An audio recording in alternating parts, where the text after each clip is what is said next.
കാലഘട്ടത്തിൽ എങ്ങനെയാണ് ദൈവത്തെ പ്രസാദിപ്പിക്കേണ്ടത് എന്ന ചോദ്യത്തിന് വിശുദ്ധ കുർബാനയിൽ നമുക്കൊരു ഉത്തരമുണ്ട്.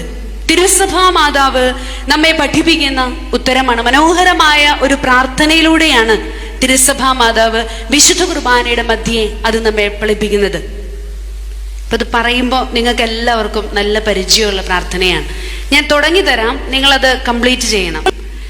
ഉപവാസവും പ്രാർത്ഥനയും അനുതാപവും വഴി മിശിഹായെയും അവിടുത്തെ പിതാവിനെയും പരിശുദ്ധാത്മാവിനെയും നമുക്ക് പ്രസാദിപ്പിക്കാം.